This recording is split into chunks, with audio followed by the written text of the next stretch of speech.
In the tumultuous world of organized crime, few figures loomed as large in the public imagination as John Gotti, the flashy Dapper Don who dominated headlines in the 1980s. But behind the notorious Gambino family boss stood a woman whose quiet strength and steadfast loyalty often go overlooked: his wife, Victoria DiGiorgio Gotti. She spent 40 years by Gotti's side, raising their children and weathering the storms of his criminal life. As she once put it, "I have spent 39 years of my life with him." Is John a saint? Oh no, I don't think so. But I love him. Her story, one of love, loss and resilience, deserves to be told on its own terms, not just as a footnote to her infamous husband's legend.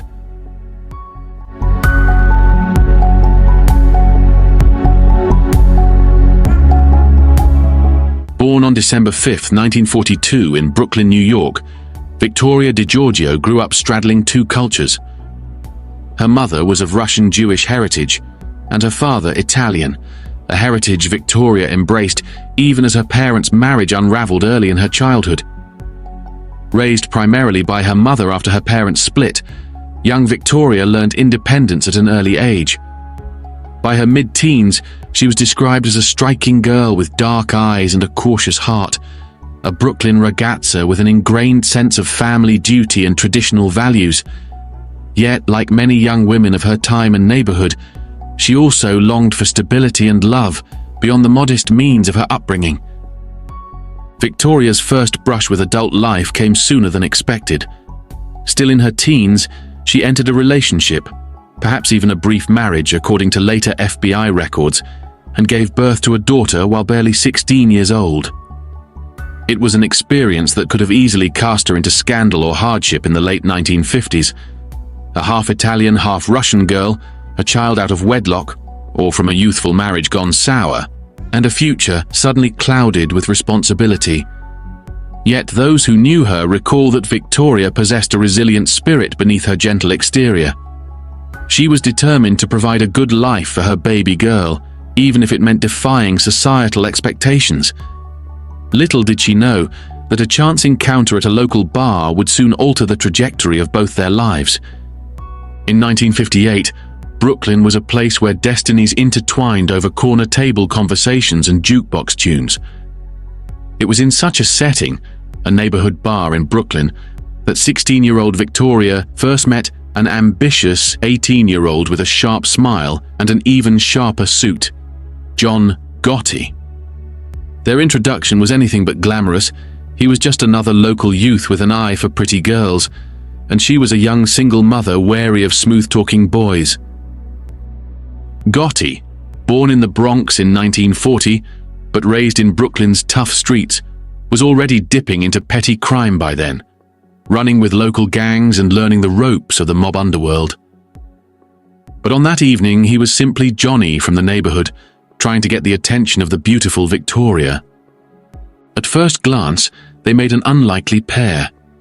John was the son of an impoverished Italian-American family with 13 children, scrabbling to get by in the tenements of East New York.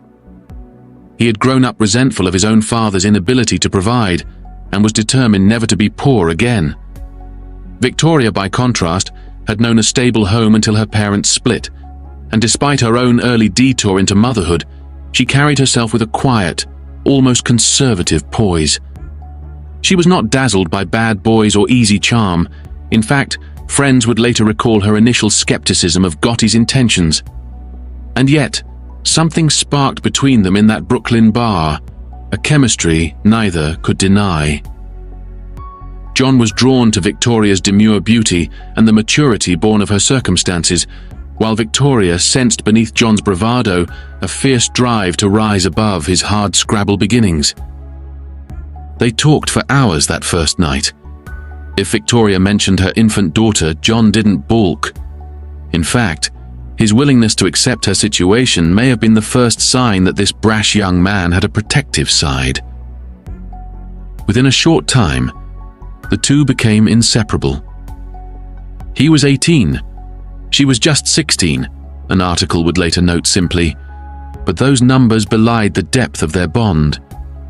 For John Gotti, who had spent his adolescence on the streets, Victoria represented a sense of home he had scarcely known, a woman who could anchor him. For Victoria, John offered excitement and a promise, sincere or not, that he would take care of her and her child. After a 4-year courtship, Victoria DiGiorgio and John Gotti married on March 6, 1962. She was 19 and he 21, both so young that they needed their parents' consent to wed. The ceremony was a modest affair in a New York church, far removed from the lavish weddings the Gotti name would later be associated with. In their wedding photos, Victoria's shy smile is paired with John's proud, almost defiant grin, a portrait of a couple ready to face the world together, come what may.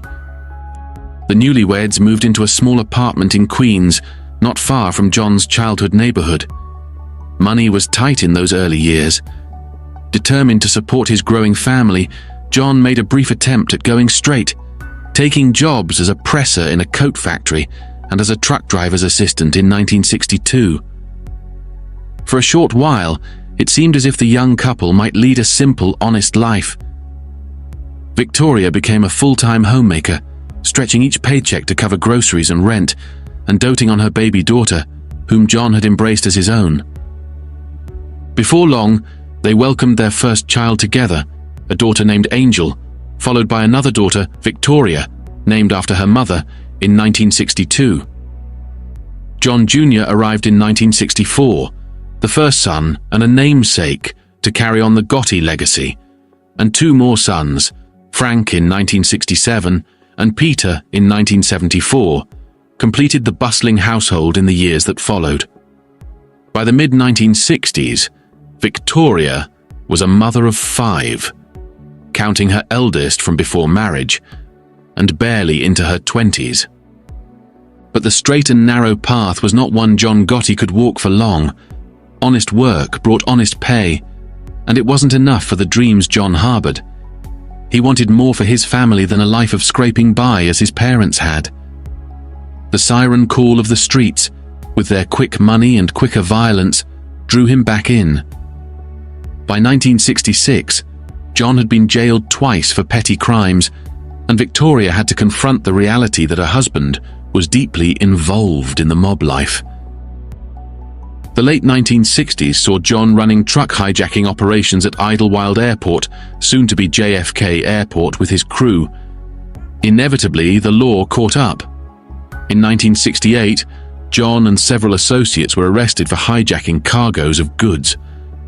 Not yet a made man, but already a valued associate of the Gambino crime family, Gotti took the fall, and in 1969 was handed a prison sentence that would keep him behind bars until 1972. For Victoria, those years were an early baptism by fire into the role of a mobster's wife. She suddenly found herself alone with 4 young children. She was pregnant with their 5th, little Peter, when John went to prison. "I pretty much raised my children alone with Johnny being gone for years at a time," she later reflected in an interview. It was a burden she had never expected when she vowed for better or worse.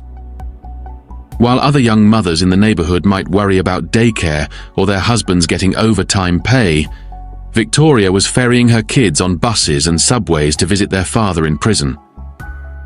The visits were a bittersweet ritual. John, clad in prison garb, would sweep up the little ones in his arms, promising them toys and better days, while Victoria tried to put on a brave face across the visiting room table.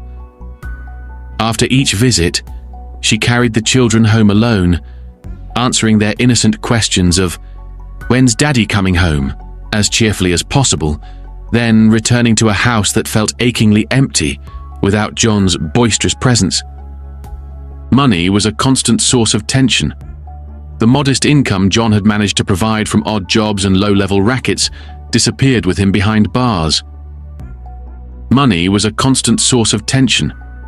The modest income John had managed to provide from odd jobs and low-level rackets disappeared with him behind bars. The Gambino family sometimes provided scant financial support to the wives of incarcerated associates, but it was hardly enough. Proud and private, Victoria disliked asking for help. She clipped coupons, mended hand-me-down clothes, and did her best to shield the children from the wolf at the door. When John was released in 1972, coming home to his family just before Christmas, Victoria felt a cautious hope that maybe this would be the end of their troubles, that John's prison stint had scared him straight. For a brief period, the Gotti household knew a semblance of normalcy. Family dinners, John roughhousing with the boys on the living room floor, and Victoria finally sleeping with a sense of safety beside her husband again. That hope proved short-lived. In 1973, John was drawn into even darker waters. The mob world had turned violent with internal disputes, and John, ever eager to prove himself, became involved in the revenge killing of a gangster who had kidnapped a Gambino captain. The hit succeeded, but John was identified and arrested for attempted murder in 1974. Just 2 years after regaining her husband, Victoria was again left to endure his absence as he went to prison on a manslaughter conviction. This second incarceration, from 1975 until 1977, was, if anything, even harder on her than the first. Now the children were older and more aware. Angel and Victoria Jr. were in their teens, John Jr. approaching adolescence. They had begun to grasp that their father's business was not like other dads. While the Gotti name was still not front-page news, in their Queens neighborhood, it was no secret that John had ties to organized crime. The children faced whispers at school. Victoria faced them in the grocery store line. Stoic and fiercely protective, she maintained a facade of normalcy. When curious neighbors asked about John, she'd reply simply, "He's away, working," with a tight smile. Privately, she nursed a growing resentment toward the mob life that kept stealing her husband away. John Gotti's release from prison in 1977 marked a turning point. No longer a low-level hood, he emerged with his reputation in the Gambino family enhanced. He had, after all, served his time and kept his mouth shut. He was promptly made as a full member of the family and soon entrusted to lead his own crew. With higher standing came greater earnings. The late 1970s brought the Gotti family a prosperity they had never known before. John began bringing home larger wads of cash, illicit earnings from gambling, loan sharking, and other rackets, and Victoria, after years of scraping by, suddenly found she could shop for nicer clothes and decorate their home more lavishly. By the early 1980s, the Gottis moved into a spacious house in Howard Beach, Queens, a comfortable middle-class enclave far removed from the mean streets of East New York where John grew up. It had a swimming pool in the yard and a Cadillac in the driveway. Outwardly, it seemed the family had achieved the American dream, and yet comfort came at a price. John's rising star in the underworld meant he was often away from home, if not in prison, then at the Bergen Hunt and Fish Club, his crew's hangout and unofficial headquarters of his burgeoning empire. He kept long nights, conducting business over cards and scotch with his gang, or attending meetings with higher-ups. When he did come home, arguments with Victoria were frequent. They quarreled over the hours he kept, the company he kept, and the perpetual risk shadowing their family. When John was home, the two fought about money and his dealings with the Mafia, one account recalls. Victoria worried about the example being set for their children, especially their sons, and she disliked how John spent extravagantly on flashy suits and nights out, while she tried to instill frugality and humility in the household. More than once, she pleaded with him to consider another way of life, or at least to be careful. But caution was not John Gotti's style. The tensions occasionally boiled over in dramatic fashion. In a show of pique at John's near-constant presence at the Bergen Club, Victoria once took the extraordinary step of packing up his entire wardrobe. All the custom-tailored Brioni suits, silk shirts and monogrammed cufflinks that symbolized his double life, and sending the clothes to the club with a terse note. If he was going to spend all his time there, he might as well dress there too. One can only imagine the look on the mobsters' faces as boxes of the Don's clothing were delivered to their hangout. The message from Mrs. Gotti was loud and clear. John was furious at first, but even he had to admit privately that his wife had a point. To outside observers, such a bold gesture showed Victoria's unique position in Gotti's world. She was perhaps the only person who could upbraid the mighty John Gotti and not face retribution. In the privacy of their home, she was not afraid to remind him that he had duties as a husband and father, not just as a capo on the rise. Despite the friction, there was genuine love between them, forged in those early years of struggle. John had a soft spot for Victoria's cooking. He often boasted about her pasta sauce to his crew, and he doted on the children whenever he could, bringing home expensive toys or tucking envelopes of cash under his wife's pillow to surprise her, his way of apologizing after a spat. For Victoria's part, she tried to look the other way when John's temper flared, or when whispers reached her ears of her husband socializing with women of less than sterling reputation at clubs. She later admitted that the betrayals she feared most were not the cliched mistress many mob wives tolerated, but something far more devastating to her. It broke my heart. I felt betrayed, the worst betrayal. I would rather have dealt with other women, she said, referring to a very different transgression of John's that would come years later. For now, though, Victoria managed the household with grace. Sundays were for family dinners, John at the head of the table carving roast beef, teasing teenage Angel about boys, quizzing young John Jr. about his grades. Gotti, who had quit school himself, was adamant that his children get an education, even as he led a life of crime. Victoria kept a strict traditional home. The children attended Catholic Mass, chores were assigned and done, and the chaos of John's outside life was not to intrude on the sanctity of their household. By the early 1980s, John Gotti's underworld career was reaching a dangerous inflection point. His boss in the Gambino family, Paul Castellano, was at odds with John's mentor, Agnello Neil Della Croce.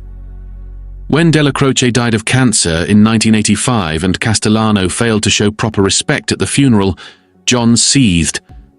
Victoria, though she tried to stay uninvolved in mob politics, sensed the brewing storm. She noticed John's late-night meetings became more secretive, his demeanor more tense. That December, Castellano was assassinated in a brazen hit outside a Manhattan steakhouse, a move that catapulted John Gotti to the head of the Gambino family, even as he reportedly watched the murder from afar. Suddenly, the kid from the Bronx, with an 8th grade education, was the most powerful mob boss in America, and the Gotti name was about to become infamous worldwide. Even as John Gotti reached the apex of his power in the underworld, the family was struck by a catastrophe that no amount of influence could prevent or undo. On March 18, 1980, the Gotti's 12-year-old son, Frank, a lively, sweet-natured boy who was the apple of his mother's eye, was killed in a horrific accident in their Howard Beach neighborhood. Frank had been riding a friend's minibike around the block when a neighbor, 51-year-old John Favara, came driving down the street. In a split second of tragedy, Favara's car struck the boy. Frank was dragged beneath the vehicle, suffering fatal injuries. The accident occurred just a few hundred feet from the Gotti home, and the screams soon drew Victoria and others running to the scene. What they found was every parent's nightmare. Frank's broken form and a chaotic scene of neighbors shouting and an ashen-faced Favara in shock. Frank was rushed to the hospital, but the injuries were too severe. He died that same day. John Gotti later told his daughter Victoria, Frank's older sister, that telling his wife their boy was dead was the hardest thing he ever had to do, and that seeing Victoria sitting in the hospital waiting room made him afraid for the first time in my whole life. This, from a man who had ordered murders and faced down armed rivals without flinching.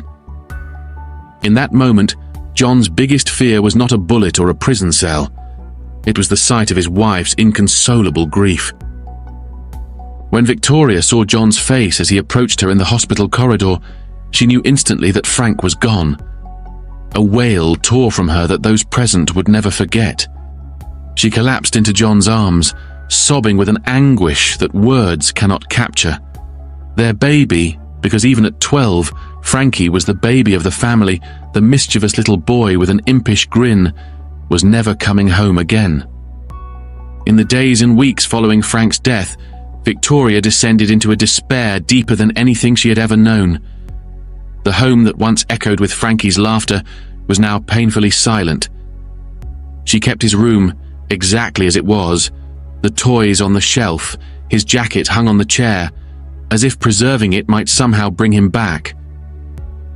According to her daughter's memoir, Victoria fell into a profound depression, requiring heavy medication, and even attempted to take her own life on 2 occasions in her overwhelming grief. Her family found themselves in the uneasy position of watching over her around the clock. Angel and Victoria Jr., barely adults themselves, took turns sitting by their mother's bedside during her worst spells, afraid to leave her alone. John, dealing with his own sorrow, was also furious at fate, at God, and especially at the man who had been behind the wheel of the car. John Favara, the neighbor whose car struck Frank, insisted it was a terrible accident. By most accounts, Favara was not speeding wildly at the time of impact, but he did have poor vision in one eye, and perhaps simply didn't see the boy dart into the road from behind a dumpster. There were rumors that Favara had been drinking, though this was never proven conclusively. The police found no cause to charge him with a crime. It truly seemed to be a tragic accident. But for Victoria, that was no comfort. In her eyes, whether through recklessness or negligence, John Favara had taken her son's life, and his behavior afterward only poured salt in her wounds. Favara allegedly did not immediately stop after the collision, perhaps not realizing what had happened. In the aftermath, he did not approach the Gotti family with an apology or condolences. This perceived callousness enraged Victoria beyond measure. About a week after Frank's funeral, emotions in the neighborhood were still raw. One evening, Victoria spotted John Favara in his front yard, directly across from the Gotti home. Overcome with rage, she grabbed one of Frank's aluminum baseball bats and marched out the door. Her eyes filled with hate, disbelief, and grief. She stormed onto Favara's property, swinging the bat in a blind fury. She smashed the bat against Favara's parked car, shattering the headlights and denting the hood. Neighbors came running as she then lunged at Favara himself, who recoiled in terror. Victoria's swings missed the man, perhaps intentionally, or perhaps her grief was too overpowering for aim, but the message was clear. "I'll kill you," she screamed at him, before neighbors pulled her away. Favara declined to press charges, likely realizing that the grieving mother's outburst was an understandable burst of anguish. Still, the incident terrified him. Shortly after, threatening graffiti appeared on Favara's property, the word "murderer" scrawled in large letters. Recognizing that he might be in real danger given who Frank's father was, John Favara made plans to leave New York. That summer, as the Gotti family took a trip to Florida in an effort to help Victoria recover from the bleak surroundings of home, Favara prepared to move away for good. But he never got the chance. On July 28, 1980, just days before he was to depart, John Favara was abducted outside his workplace on Long Island. According to witnesses, several men forced him into a van. He was never seen again. Missing person posters went up, and eventually Favara was declared legally dead, but no trace of his body has ever been found. The disappearance occurred while John Gotti was conveniently out of town, providing him an alibi, and for years the fate of John Favara remained an unsolved mystery. It wasn't until 2001, when a mob informant divulged details to authorities, that the world learned what likely happened. Favara had been killed on the orders of a vengeful John Gotti. According to the informant's account, Favara's body was dissolved in a barrel of acid, ensuring it would never be recovered. John was never charged in connection with the disappearance. With no body and no eyewitness testimony, there was no case. But by the early 2000s, as Gotti faced other charges, prosecutors publicly named him as responsible. When detectives once asked Victoria about Favara's fate, her response was chillingly matter-of-fact. "I don't know what happened to him, but I'm not sorry if something did," she said. "He never sent me a card. He never apologized. He never even got his car fixed." These words, delivered by a woman usually described as gentle and private, revealed the depth of her fury and pain. It was as if, in her moral ledger, Favara's lack of remorse made him deserving of whatever vengeance might have found him. In the immediate aftermath of Frank's death and Favara's vanishing, the Gotti family closed ranks. Their trip to Florida was extended to give Victoria time away from the scene of the tragedy. Sunlight and palm trees could only do so much. She was deeply medicated, her daughter Victoria Jr. later wrote of her mother during that time. The depression clung to her. Back in New York, John, who normally insisted on being the family's rock, at times found himself at a loss.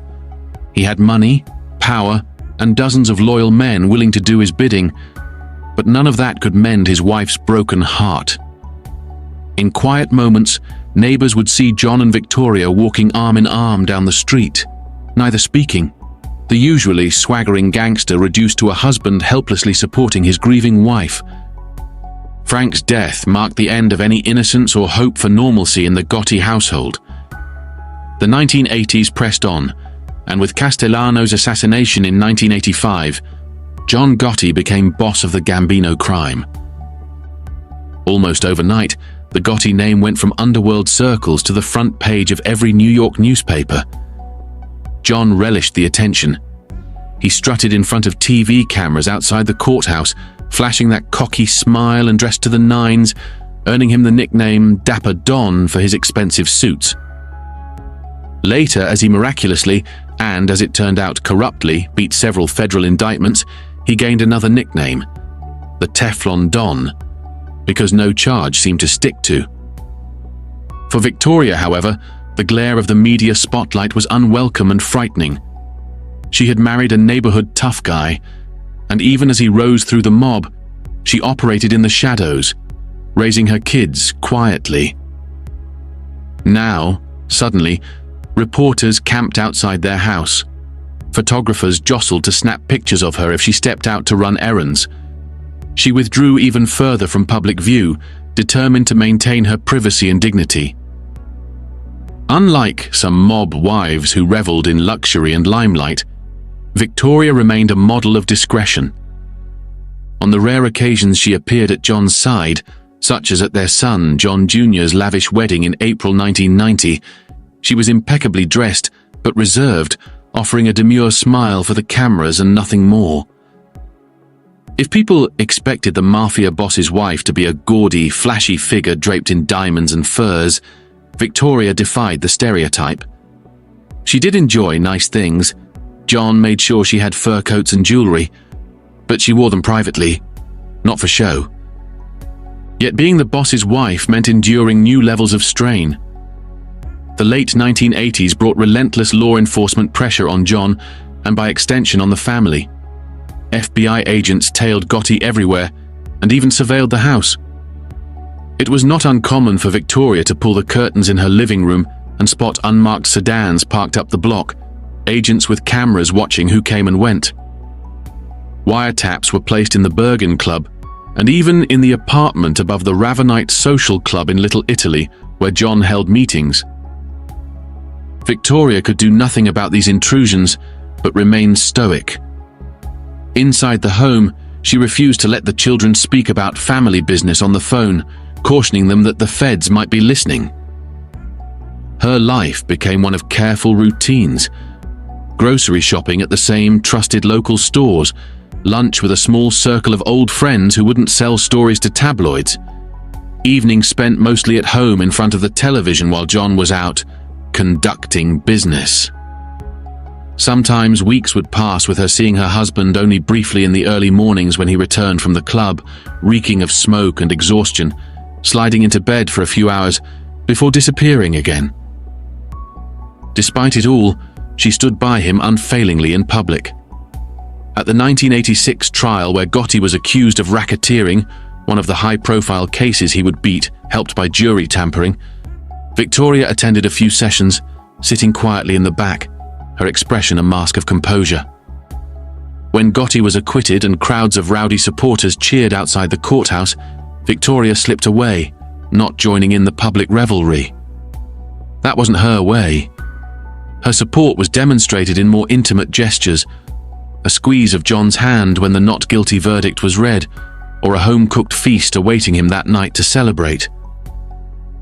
By the end of the 1980s, John Gotti was at the zenith of his power, and perhaps hubris.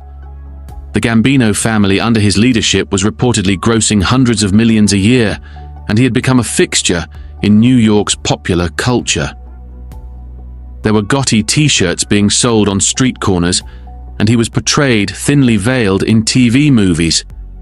Victoria saw this and felt only dread. To her, the more attention John drew, the bigger target he became, both for law enforcement and possible rivals. John, however, waved off her concerns. He felt untouchable, and no wife's nagging, as he saw it, would persuade him to lay low. The late 80s also brought another shift within the family. Their eldest son, John Gotti Jr., began to be drawn into the Mafia life. Unbeknownst to Victoria at first, John Sr. had started involving John Jr. in low-level activities and grooming him as an eventual successor. This was done in secret, partly because John knew his wife's feelings on the matter. Victoria had always been adamant that her sons not follow in their father's footsteps. She wanted them to be legitimate, law-abiding men, professionals, businessmen, anything but gangsters. John Sr. would half-heartedly agree, saying of course he wanted the same. But as the saying goes, blood doesn't water down easily, and the Gotti patriarch, proud of his empire, eventually could not resist bringing his namesake into the life. In 1990, John Gotti's world came crashing down. In December of that year, the FBI finally arrested him on a sweeping federal indictment, armed with damning evidence, including secret recordings of Gotti discussing crimes, largely provided by his disillusioned underboss-turned-informant, Salvatore "Sammy the Bull" Gravano. Gotti was charged with multiple murders, including ordering Castellano's hit, racketeering, and a laundry list of other crimes. This time, there would be no beating the rap. As 1991 turned into 1992, John was stuck in a jail cell awaiting trial, and Gravano's betrayal was splashed across the news. Victoria, despite having endured 2 prior imprisonments of her husband, found this one qualitatively different. Her husband wasn't just away. He was likely gone for good. The evidence was overwhelming, and with Gravano testifying, conviction was all but certain. She steeled herself for the outcome, but even she couldn't have predicted the next blow about to befall her. In January 1992, while John was still awaiting trial, FBI agents showed up at the Gotti home, not for John Sr., but for John Gotti Jr. At 27, John Jr. had quietly become acting boss of the Gambino family during his father's legal troubles, attempting to keep the business running. Victoria was blindsided by the revelation. She answered the door that day to find agents with an arrest warrant for her son on racketeering charges. It said that in that moment, something in her broke. All the years she had tolerated her husband's choices came crashing into one piercing realization. John had allowed their son to be pulled into the same deadly quagmire. When she managed to see her husband in prison not long after, Victoria was, for perhaps the first time in their marriage, truly furious with him. She would later describe it as the greatest betrayal of her life. "She wasn't speaking to my father when he was in prison for a while," their eldest daughter Angel recalled of her mother's anger. To Victoria, John had one primary obligation above all else: to keep their children safe and give them a better life than the one he had. And now her firstborn son was behind bars, facing the prospect of a prison sentence, or worse, the kind of violent end that so many young mafiosi meet. "It broke my heart," Victoria said of learning that John Jr. had secretly been inducted into the Mafia. "I felt betrayed, the worst betrayal. I would rather have dealt with other women." All the suspected infidelities, all the nights wondering if her husband was with a mistress, those wounds paled in comparison to this. John had given their son to the life that had killed so many men and brought so much sorrow to her. John Sr., sitting in jail, initially refused to grasp why his wife was so upset. In his mind, being a mob boss was a legacy to pass on, a strange, twisted point of pride. From his perspective, who better to trust with the family's operations than his own son? But Victoria's maternal instinct was ferocious. She not only raged at John, she implored her son to abandon the mob as soon as he could. John Jr., who idolized his father despite everything, was conflicted. Eventually, facing mounting indictments of his own through the 1990s, John A. Gotti sought to step back.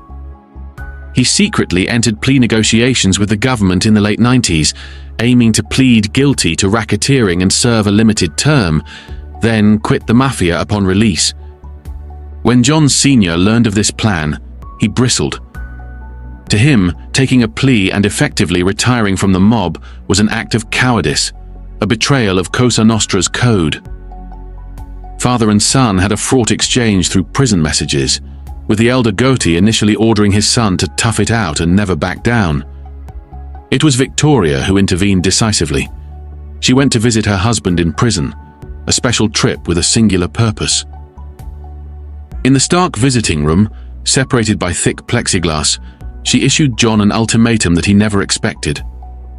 According to their daughter, Victoria told her husband in no uncertain terms, "Either you release him from his obligations to the mob, or I'll never speak to you again. I won't be here anymore. You'll never see me in your life again." This was no idle threat. After 35 years of marriage, Victoria was prepared to walk away, to exile him from her life, if he refused to let their son escape the Mafia's clutches. John Gotti, who had stared down prosecutors, rivals and traitors, now stared at his wife through that prison partition. He knew by the steely resolve in her voice that she meant every word. And John also knew that if he lost Victoria's presence and support, whatever remained of his life in prison would be intolerable. He yielded. With a curt nod, he gave his blessing for John Jr. to take the plea deal and quit the life, effectively ending the Gotti mob dynasty that he had once hoped to found. True to her word, Victoria continued to stand by John's side, figuratively at least, in his final years, an outcome that likely would not have happened had he defied her on this critical matter. It was perhaps the only time anyone ever successfully bossed the boss of the Gambino family. John Jr. did take a plea in 1999, serving several years in prison and later maintaining that he left the Mafia for good.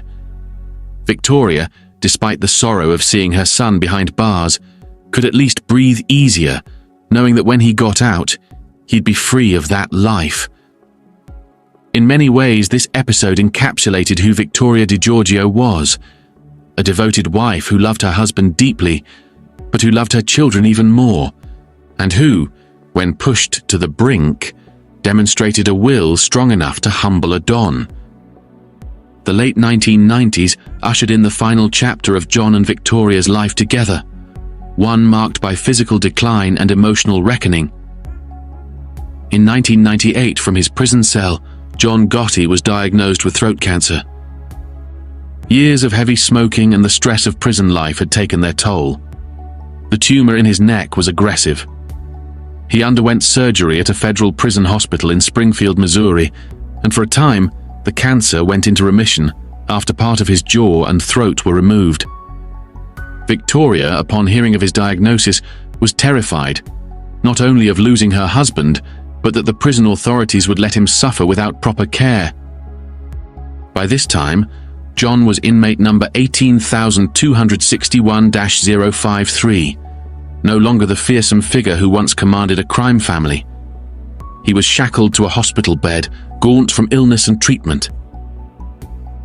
Victoria, though intensely private, broke her silence to decry how John was being treated. "What they are doing to John is just extremely cruel," she told the New York Post in 1999. "He had cancer for months before they even wanted to treat him."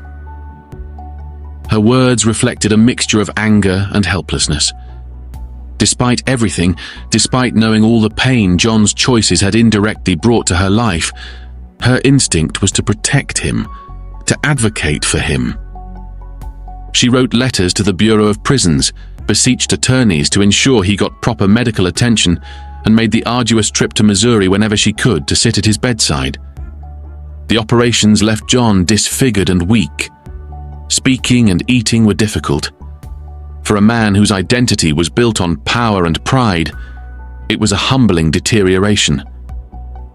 In one visit, seeing John so frail, Victoria tried to buoy his spirits. She recalled all they had been through since those days in the Brooklyn bar, and she reminded him that they had once dreamed of growing old together, sitting on a porch and watching their grandchildren play. "I have spent 39 years of my life with him, and God willing, I will spend the next 39 years of my life with him," she said hopefully around that. But it was not to be. The cancer returned with a vengeance by 2000, spreading to Gotti's head and neck. Treatment options were exhausted. John Gotti's final months were spent in the maximum security wing of the prison hospital, heavily sedated and in constant pain. His condition was terminal. Victoria continued to visit, though seeing the once vibrant man reduced to a whisper of himself was a cruel agony. In June 2002, as John's condition rapidly worsened, doctors knew the end was near. On June 10, 2002, John Gotti died in the prison hospital at age 61. Victoria received the call at home that her husband was gone. Even having braced for it, she was devastated. It was the second time death had taken a piece of her. First her son, now the partner who had been at her side for 4 decades. Authorities, wary even in death of the mobster's notoriety, did not allow a simple homecoming. Gotti's body was flown under heavy guard back to New York for burial. The Gotti children arranged an extravagant funeral in Queens, befitting a man who, in their eyes, was larger than life. Hundreds of people lined the streets to pay respects. Some were neighbors and ordinary well-wishers, others unmistakably underworld figures in dark glasses who came to salute the fallen Don. On the day of the funeral, Victoria appeared at the Papavero funeral home to say her final goodbye, shrouded in black and shielded by her sons on either side. Reporters captured images of her stepping out of the wake, her face a mask of composure, yet her eyes red from tears. In a way, those photographs mirrored ones taken 22 years earlier, when she'd emerged from Frank's funeral, once again a grieving mother and wife in black. John was laid to rest in a bronze coffin, carried by a horse-drawn carriage in a procession of 19 black limousines and floral arrangements shaped like cigars and the Yankees logo, some of his favorite things. Victoria walked behind the casket with her children, clutching a rosary. If there was any solace for her that day, it was that unlike at her son's burial, this time she had her family surrounding her, and the knowledge that in his final years, John had made peace with her over the one issue that had truly come between them: their son's future. Before John lost the ability to speak, he had assured her that he too did not want John Jr. to endure a lifetime behind bars. It was a small comfort, but a comfort nonetheless. After the flurry of the funeral, life settled into a quieter sorrow for Victoria DiGiorgio Gotti. Widowed at 59, she withdrew from public view almost entirely. Over the years, unlike many mob wives who wrote tell-all books or gave interviews, Victoria maintained a stoic silence. She granted no big TV appearances, signed no book deals. Having seen what publicity had wrought on her family, she craved only privacy. She spent her days much as she always had, caring for her family, By then, Victoria was a grandmother several times over. She doted on her grandchildren and remained a steady matriarchal presence for her surviving children. They had all been through so much. Angel and Victoria Jr. lost a brother and saw their father imprisoned. John Jr. endured prison and multiple trials in the 2000s. He would be indicted several more times, though never convicted in those later cases. And young Peter grew up largely in the long shadow of his father's infamy. Throughout, Victoria was the anchor. Her home in Howard Beach became a gathering place for Sunday family dinners once again, with an empty seat where Charlie, her nickname for John after his middle name, used to sit. Financially, John's death meant uncertainty. The government had seized many of his assets, and running a mafia family doesn't exactly come with a pension. However, it's believed that Victoria inherited roughly $2 million from John's hidden investments and the sale of some properties. It was enough for her to live comfortably, if not extravagantly. She never again had to worry about making ends meet as she did in the 1960s. But nor did she live in opulence. She didn't need to. Modest comfort and her family around her were all she ever really wanted. In 2006, she made one of her last public statements. Speaking to the New York Daily News on the anniversary of John's death, Victoria summed up her unique role as a mob wife who had remained loyal through it all. To this day, Victoria lives a life removed from the spotlight. Now, in her late 80s, she has watched as the world remains fascinated by the Gotti name, through movies, documentaries, even a reality TV show, Growing Up Gotti, starring her daughter Victoria Gotti in the early 2000s. She did not participate in those projects, preferring to let her children tell their own version if they wished. Victoria has instead guarded her memories quietly. In her own quiet way, Victoria's steadfast loyalty and inner strength made her a legend among mob families, the wife who never broke, never betrayed. As one writer noted, while other mob wives turned informant or left their husbands, Victoria stood out as a devoted partner to a very notorious man. Devotion, however, did not mean blindness. She loved John Gotti, but she did not idolize him. She needed him, but when it mattered, she stood up to him. If John was the Teflon Don to the world, perhaps Victoria was the steel spine within the Gotti family, unbending when it mattered most. And though Victoria DiGiorgio Gotti will forever be overshadowed in history by her husband's infamy, those who know her story understand that behind the headlines of the Dapper Don stood a woman of profound resilience. Her life was the untold chapter of the Gotti saga, one of love given unconditionally, and of a quiet courage that outlasted even the Don himself.